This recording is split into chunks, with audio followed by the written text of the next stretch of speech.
Check 1, 2. Can you hear me all right? Yes, we can. Wow, I was concerned. I had to put my glasses on. I was concerned that I wasn't hearing on the testing of the sound. This is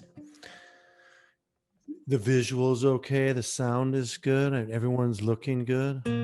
Everyone's very anonymous, I think. Maybe you want to, Aaron, maybe you want to show your face. If I'm showing my face, you may as well show yours. Otherwise I'm going to be like the only person out there. Let's see how many people we have on here.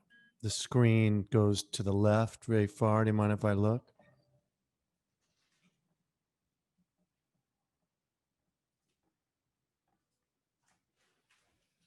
I mean, it just keeps going for miles and miles. Jim Stein, why don't you just unmute your face? Look, if I can do this, you guys can too. So I was just on the road today. Got back from the Berkshires. Anyone ever been up there? It was very, it was the apex of the autumnal hues. I'd never seen anything like it except in a movie, and it was good. And after a while, even those great hues get a little dull. So like, all right, so what's next? And then we came back to New York City, where I am right now. And anybody have any questions or thoughts before we continue? Any suggestions? Because I'm not exactly sure how it works at Jucation or Jcation, whatever they call it.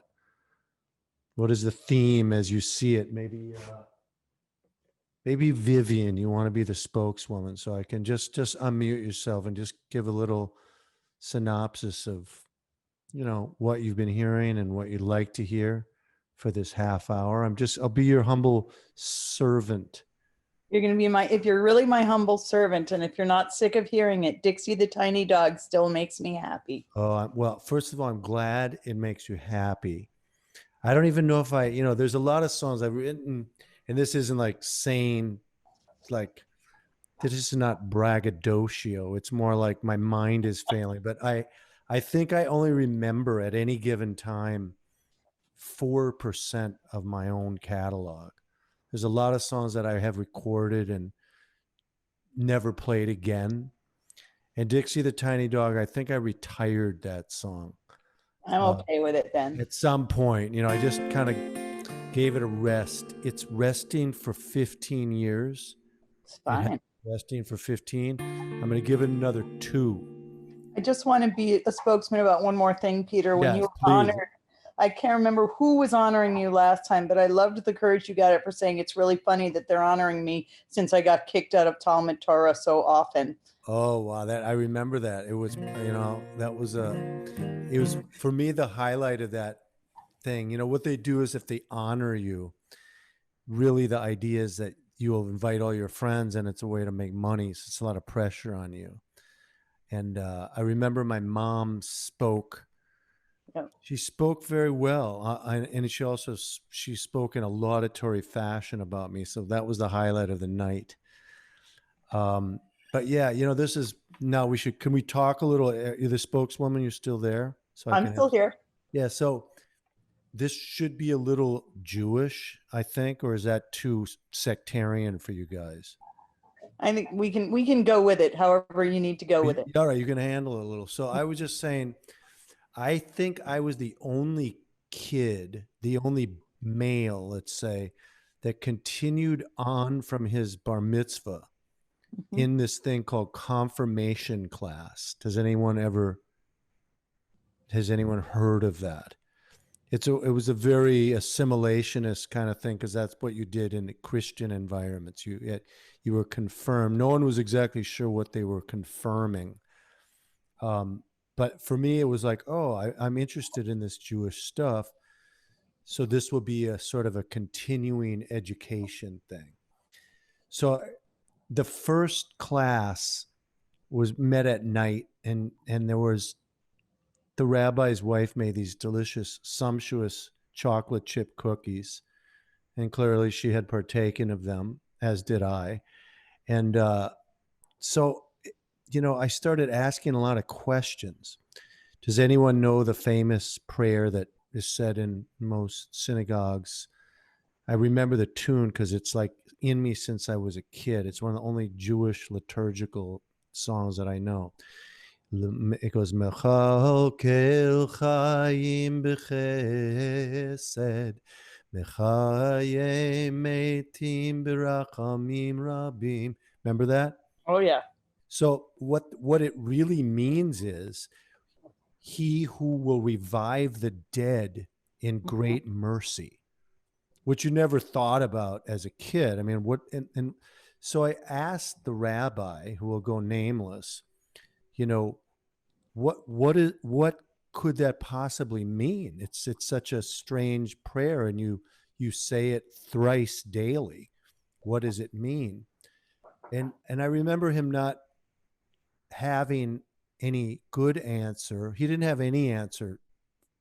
But what he neglected to do is say, hey, I really don't know. I should find out and get back to you. But when I got home that evening, the phone rang and the rabbi called my mom. And of course, he would say what you would naturally think he would say: thank you for having your son Peter come to this confirmation class. He's, first of all, he's the only boy that's there, and he's rather articulate, and he's asking questions which I think are scintillating and are inspiring, the rest of the students. But what he said, in fact, was Peter is disturbing the class with his, with his questions, and we would prefer that he not come back. And that was my, I don't know what that fueled in me. Something like, well, here's how you educate people, young people, or anybody. If you don't know the answer, just say, I don't know. Don't get offended. And I since did get some answers. None of them are particularly satisfying because it's such a mystery shrouded idea, the revival of the dead. But it happens to be one of the fundamental beliefs, according to Maimonides, hopefully I'm not getting too sectarian with you, of the Jewish faith. So I'm going to play a song, if you don't mind. This is a song I wrote a long time ago. It's easy to sing. It's only got 4 chords.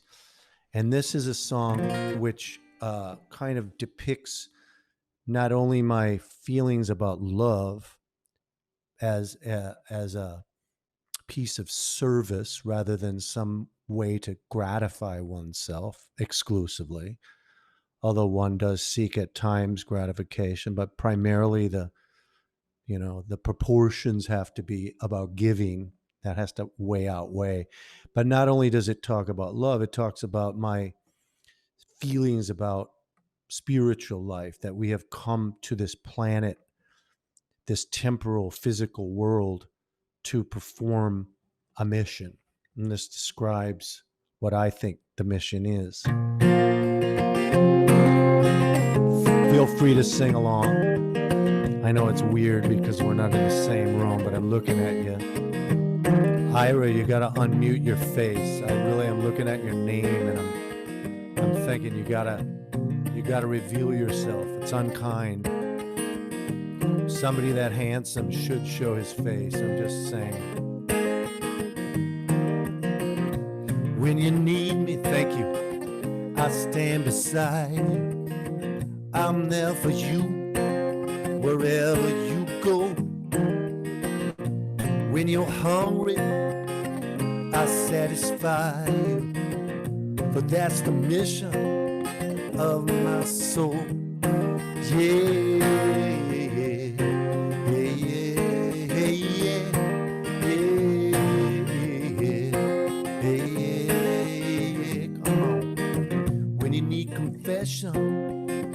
I'm there to listen. When you're crossing the ocean, I got a boat to row. When you need attention, your audience won't be missing. But that's the mission of my soul.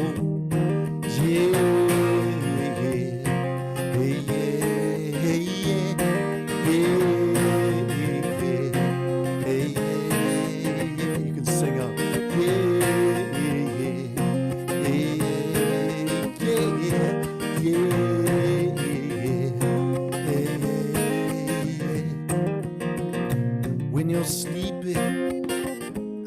make your bed now.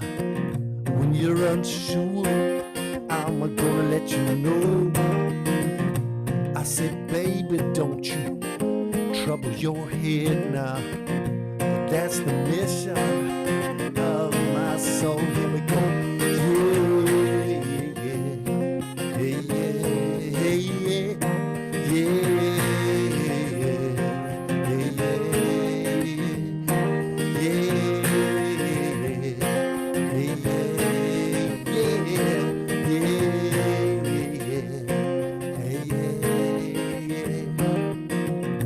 when you're on Zoom looking at vacation and you're thinking about donating money to them, you're doing a mitzvah, you're doing a good deed, you're doing something right for Hashem. Now I told you I wasn't gonna get too sectarian, but I couldn't help myself. The words just flow out my mouth. I'll be singing, singing like I like it, singing west and east and baby north and south. Back to the song. This is the takedown verse. You might hear in this section somebody playing a solo. Just imagine there's an organ solo.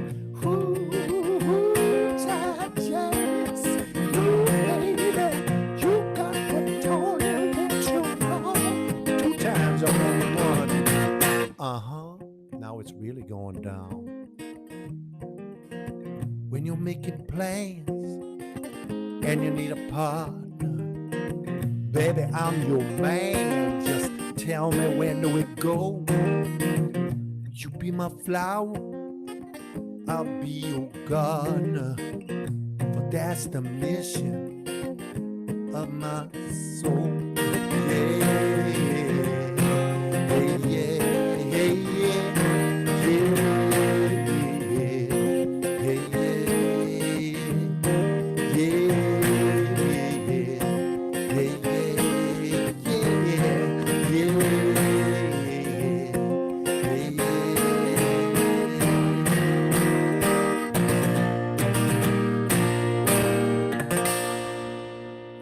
That is the, thank you very much for the patters. I see the hands clapping.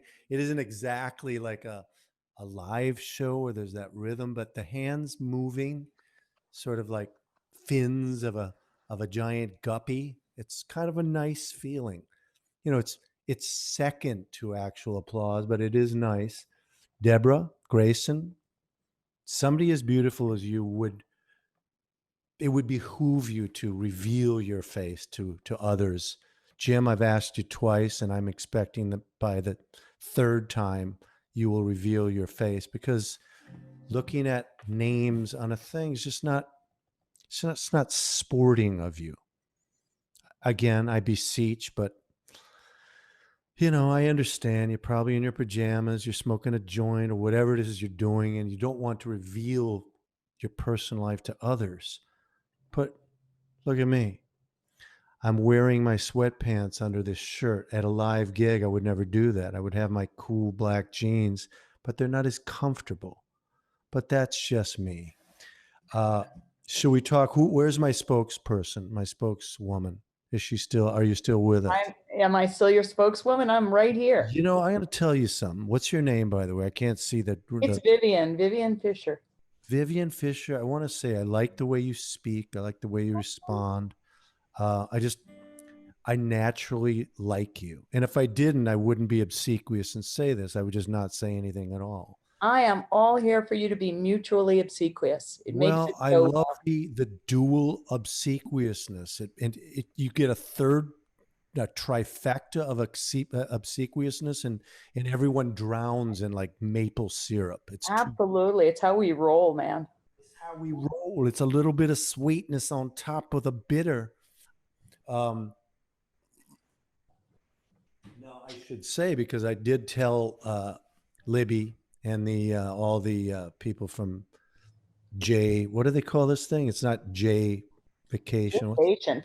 That's Jaycation. I said, you know, since it's a Jewish thing, I'm going to, speak about some Jewish themes. And, so just a little bio on my thing is that, I've been keeping, well, let's just say that after that class where the rabbi with the great chocolate chip cookies kicked me out of the class, you would think that had been turned off from Judaism, from something like that. But in fact, I really wasn't at all. I was sort of turned off by that particular incident, but I kept reading more and more. I was sort of an autodidact in Judaism. I didn't go to any more confirmation classes, but I did try to bone up on some things. And here's the sad part of this little, I don't know what you call this, my little presentation. My dad got a very horrible diagnosis when I was 18 years old. It was such a horrible diagnosis that I shan't even name it. And sort of, you could say, my whole life changed at that moment. I started reading all these dark books, Jerzy Kaczynski and, Primo Levi, if you know his work, it writes about the Holocaust. And I just it was a very dark and shrouded time. Although I was playing in my band, Sussman Lawrence, songs that sounded light and ebullient. I'll play one of those right now, and I'll go back to the story. I'm gonna tell the world how much I love you.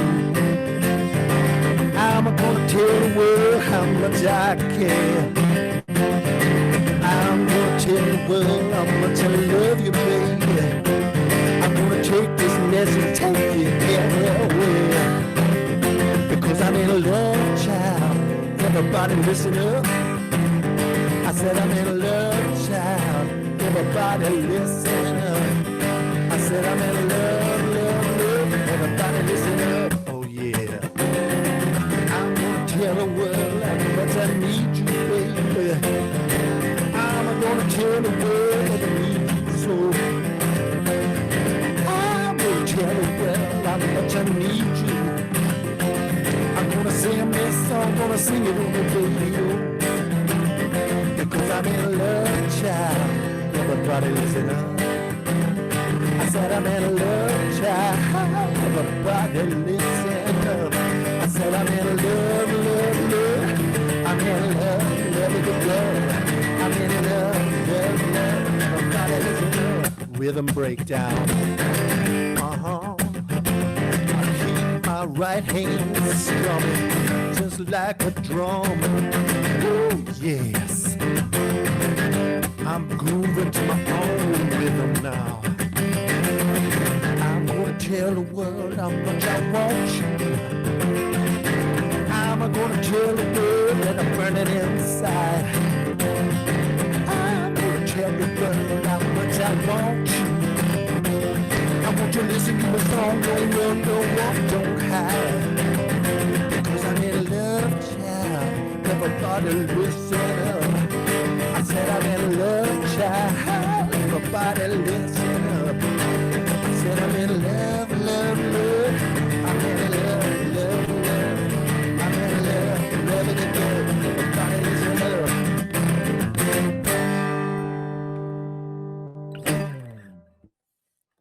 Thank you very much. The guppy fins flapping, because I'm not looking very closely at it. It's just a lot of squares. I can't really see the features, although what I see looks pretty good. So back to the story, while I was playing all those songs around Minneapolis and, wearing a shower curtain and all that sort of stuff, anything to amuse the audience, there was this great schism in me where I was very beyond sad. It was just a horrible, confusing time. And then my dad passed away the day after I turned 24. And our plans as a band to move to New York, which had been forestalled by my father's illness, were now like wide open. And I went to New York. We all moved out there. My friends and I, we took our cube van, our station wagon.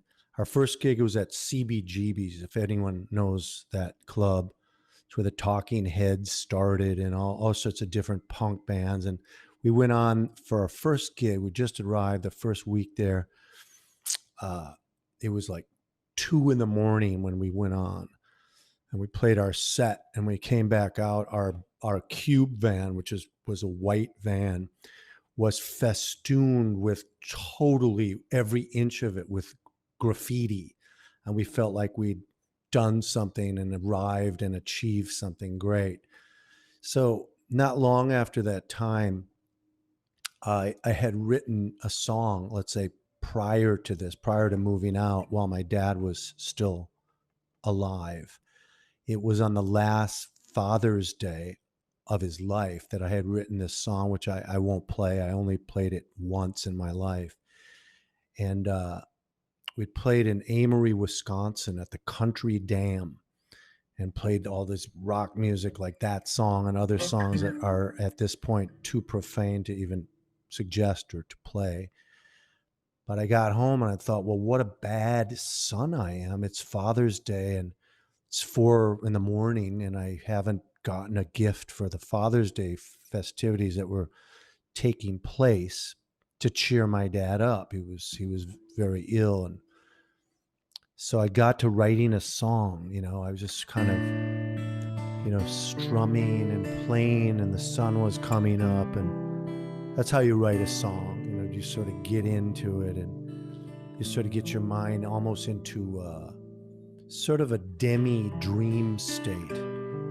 You're not thinking logically. Logical thought when you're writing a song is probably the worst condition. And, sort of before I knew it, I had written this essentially a love song for my father. If you want to hear it, it's called This Father's Day. It's probably all over the internet somewhere. This Father's Day, it's called.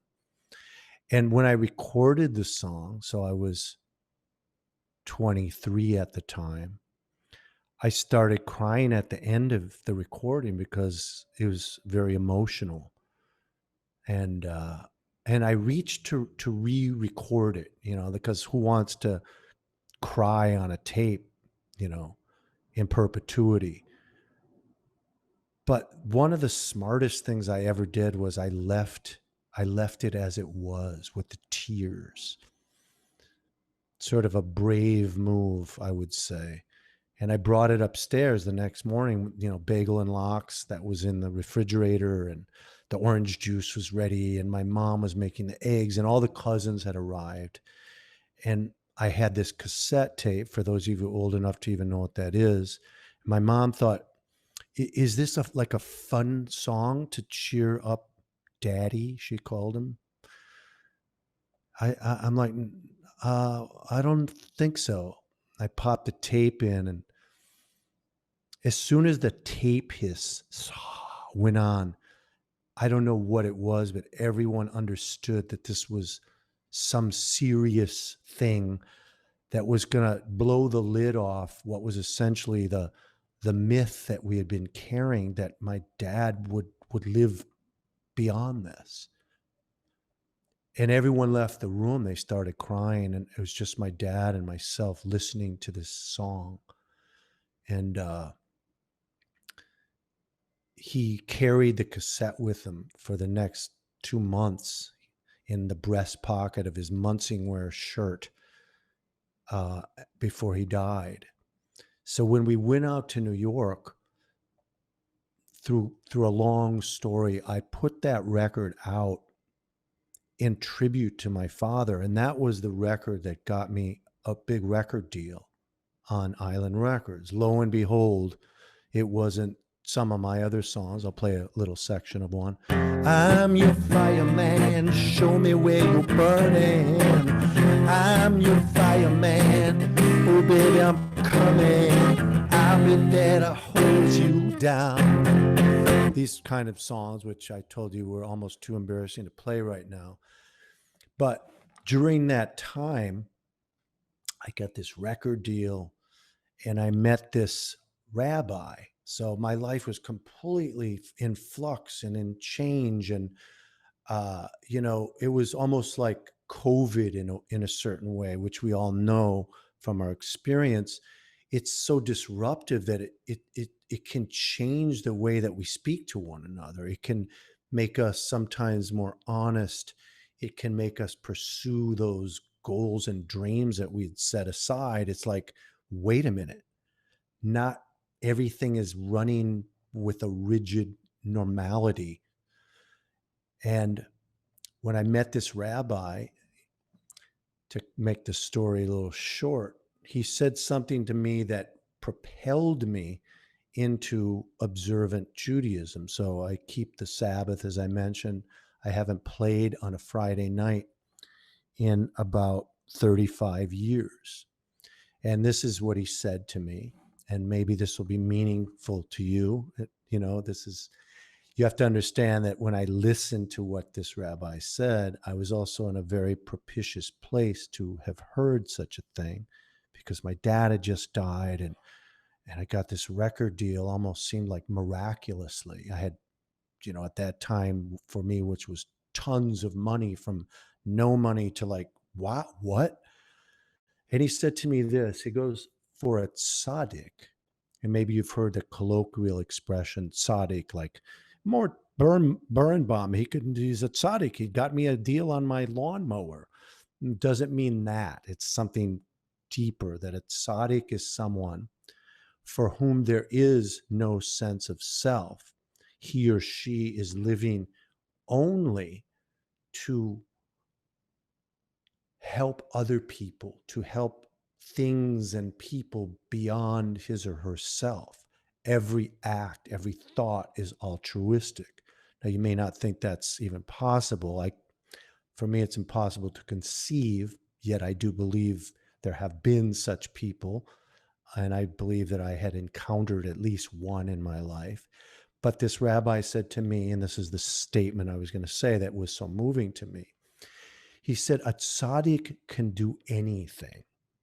So, knowing me as a kind of a contrarian, I said to him, oh, really? Anything? Can he fly? And he looked at me, and he's funny, this guy. And I like him a lot today. And I liked him at that time I met him. He looks at me in a serious way. He goes, look, I've never seen anyone flying, which, like, he leaves the possibility open, I guess. But he says, and this is the crux of the issue. You have to understand that whether he's flying above the surface of the earth or walking on it, to a person with that kind of awareness, it's all the same miracle. So I asked him, is this like a central piece of Judaism? Because that's what I always sort of felt, even since I was a kid. He said, yes. The essence of it is that there isn't anything normal or mundane, that everything is a piece of this giant mystery and wonder. And all the mitzvot and all the rituals are designed, not that they're always effective because we're not totally imbibing it properly, but they're all designed to get us really a sense of our own aliveness, to be startled into our sense of aliveness, like we are at the birth of a child, for example, our own child. Or recently, I just became a grandparent, or God forbid, at a loss of a person. Those are the times we understand and feel our aliveness. And that is a place of fearlessness. It's a place of creativity. It's the best place. So I'm going to play one more song. This is off my new album. It's called Press On, is the name of the album. The song is kind of a gospel tune, and it's called Suite for Tambourine and Hand Claps. You might not find any of those instruments on the record, certainly not here.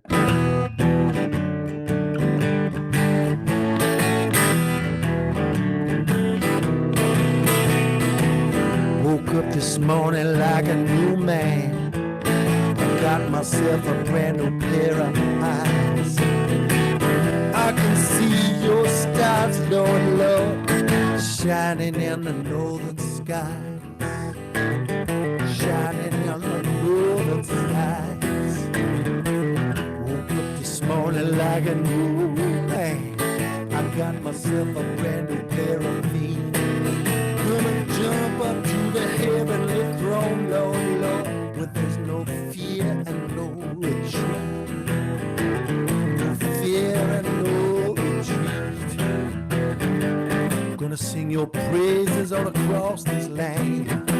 Since I was a brand new man, gonna sing your praises all across this land. Since I woke up a brand new man, woke up this morning like a new man. I got myself a brand new pair of ears.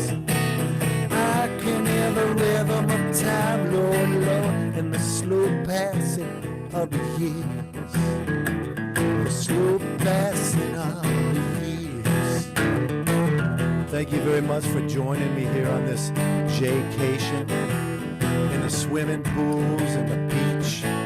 There's volleyball in the sand. Just like a regular vacation.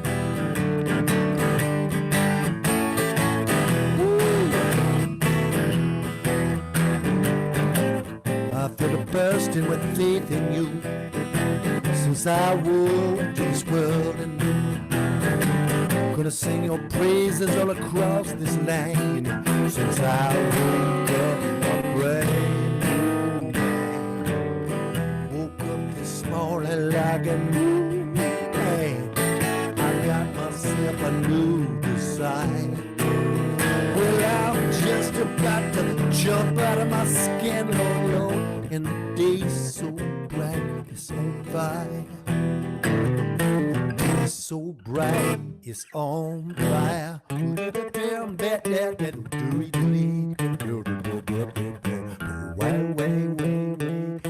If you got some extra cash around, send it out to Jaycation.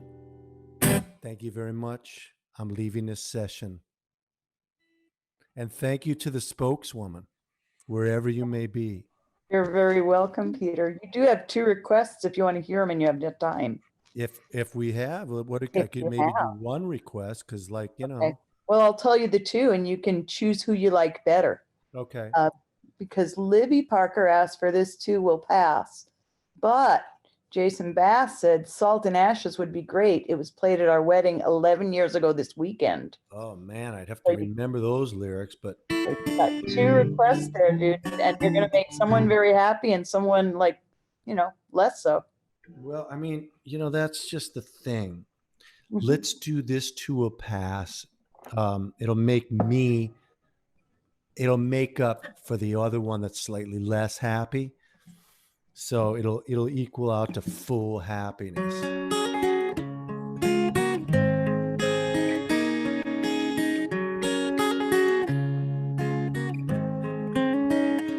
Like the river flows, like the east wind blows,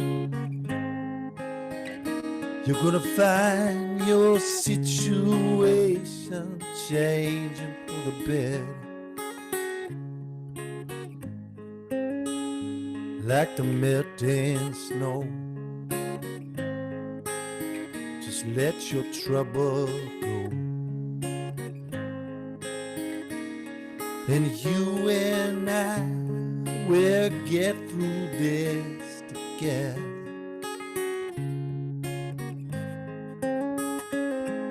Some days seem to drag on forever. You need all your strength just to keep your head together. Soon you'll see things are gonna get better at last. This too will pass. This too will pass. Oh, like a sprouting seed, you'll grow through this need. And the things that bring you grief shall be forgot.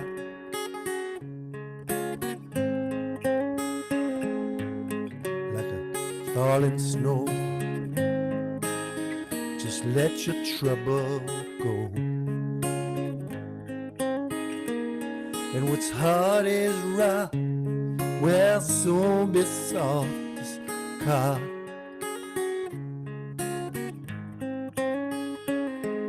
Some days seem to drag on forever.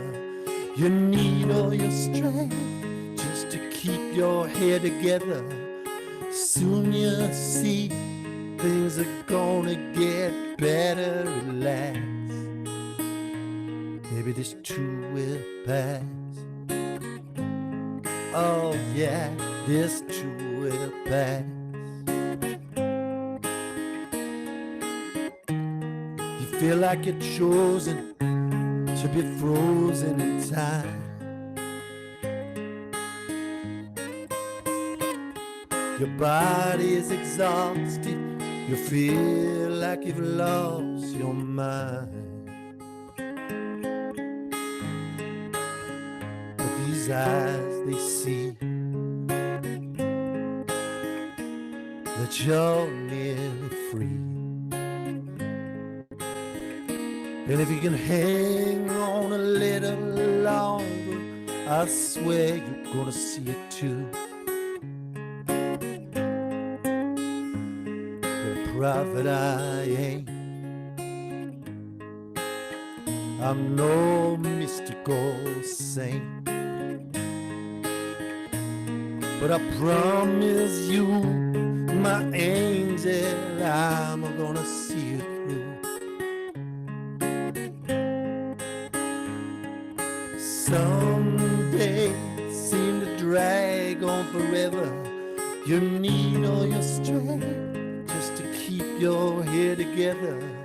Soon you'll see things are gonna get better. Relax, for this too will pass. Oh, this too will pass. Baby, you know this too will pass. This too will pass.